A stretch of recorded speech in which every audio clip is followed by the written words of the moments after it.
It was here in Pittsburgh in the wake of the global financial crisis in 2009 that the G20 for the first time became the vehicle for global economic decision-making.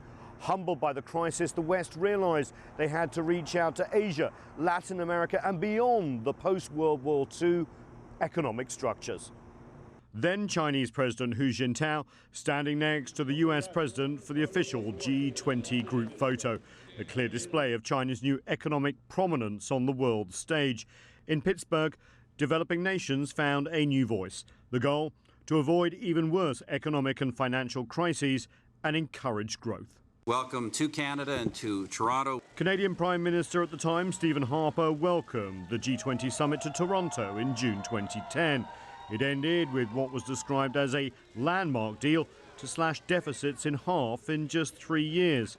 Just months later, leaders met again in Seoul. There, G20 leaders announced more shared commitments to sustainable, balanced economic growth and pushed to prevent currency manipulation. The Republic of Korea's president downplayed differences between the US and China. We are now out of the so-called currency war.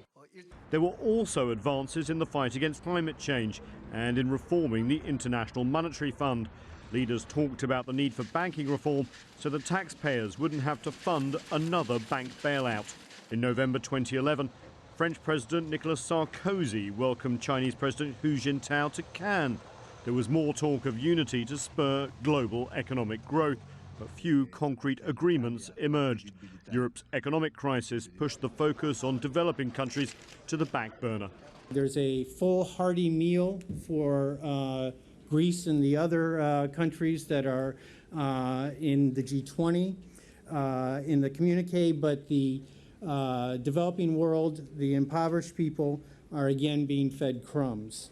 The seventh meeting of the G20 heads of state came in Los Cabos, Mexico in June 2012. While there was talk of expanding the scope of economic development, most of the focus was again on Europe. Chinese President Xi Jinping attended his first G20 summit in September 2013.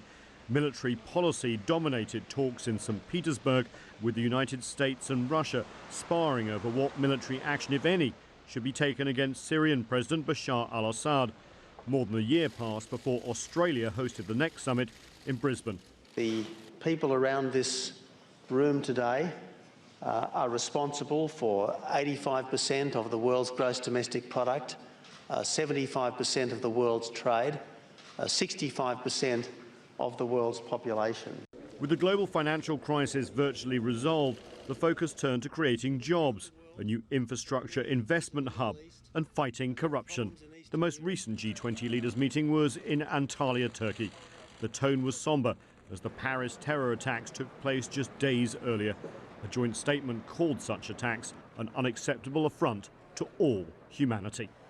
And now from Pittsburgh to China, it's China's turn to host the G20, a very different economic outlook that we saw back here in 2009, requiring a very different economic approach, one that includes all stakeholders in the global economy.